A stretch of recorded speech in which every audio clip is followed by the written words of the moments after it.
After the big action last night, we're getting some new reaction this morning from the Obama campaign on what they are calling a strong performance from the president last night. And it appears that even senior campaign advisor Robert Gibbs thought that there were times when Governor Romney had to sort of battle it out with not the president, but with Candy Crowley. I thought at many times during the evening, I thought Mitt Romney appeared to be debating Candy Crowley and not really debating Barack Obama. How about that? Former New Hampshire Governor Sununu is a senior advisor to Mitt Romney's campaign. He also served as White House Chief of Staff, of course, under President George H.W. Bush. Governor, good. Welcome to have you here this morning. Thank you. Happy Wednesday. Nice to be here. Good to see you. So what do you make of that? Robert Gibbs says sometimes it seemed like the governor was going at it with Candy.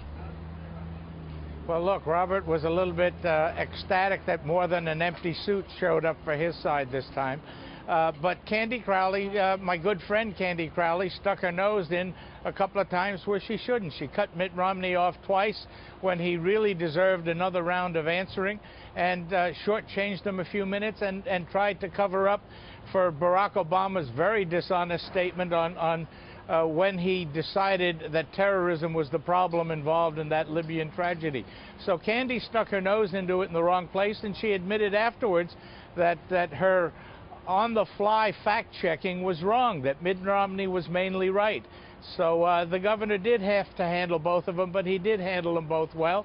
And I think he put the facts on the table, that the economy is the big issue, and in terms of foreign policy, it's not just national security and foreign policy associated with Libya, but it now has become a character issue in terms of the White House's dishonesty in handling it. You know, I don't know that it matters that much in the big picture, but it was pretty feisty out there last night. Do you think these two gentlemen, you know, at the base of it, don't like each other very much?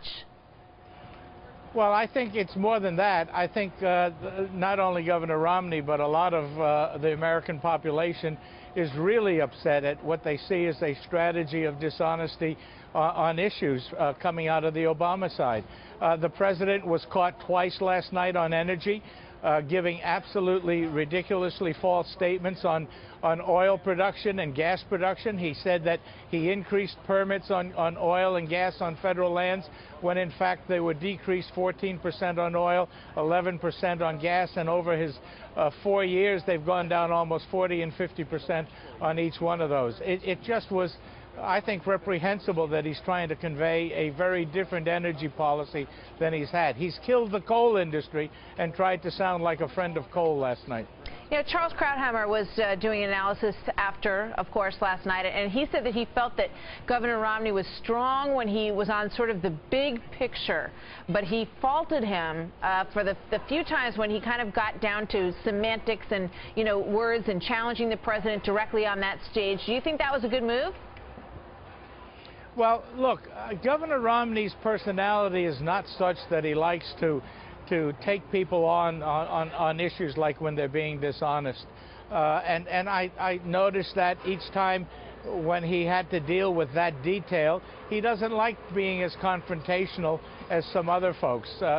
So the president had a little advantage with his impersonation of Joe Biden last night, but I thought the president's rudeness is going to turn off a lot of independent voters.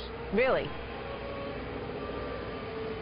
I do. I think when you look at the polling on, you know, Luntz had a focus group out there, and a lot of folks, not only independent voters went for Romney, but a lot of old Obama folks switched to Romney. And my personal feeling is that really the president's style might have energized the base, but I think it alienated the independents.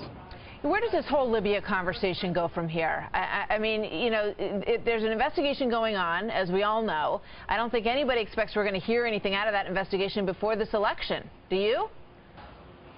No, I think what you're going to hear, though, is a lot of folks that the president's tried to throw under the bus, the intelligence community. Even poor Secretary of State Clinton was a good soldier, and instead of just waiting to be thrown under the bus, kind of crawled under the bus, taking the rap for the president. I think you're going to see some grumbling coming out of those groups between now and the end of the election, so that people will understand really how terrible this administration has handled this very critical issue. The president's foreign policy has fallen apart. He was going to brag that he had broken the back of terrorism, and what happened in Libya really puts the lie to that. His foreign policy has been revealed in the context of the emperor has no clothes. Do you think, let me ask you one more question before I let you go. Do you think that Governor Romney answered that question well enough? Because he got criticized afterwards for not being comprehensive enough in his answer to that. And do you think he will have a different, broader answer perhaps the next time around? Well, look, the answer is in public, and maybe Governor Romney should have put all the details on the table in a concise way. But the answer is in the public.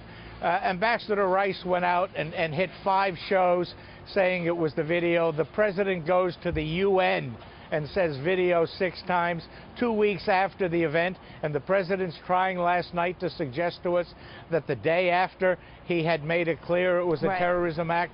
Look, that's just dishonest. He got caught making a dishonest statement, and that's going to hurt him in the long run. We're going to have to leave it there. Governor Sununu, thank you very much.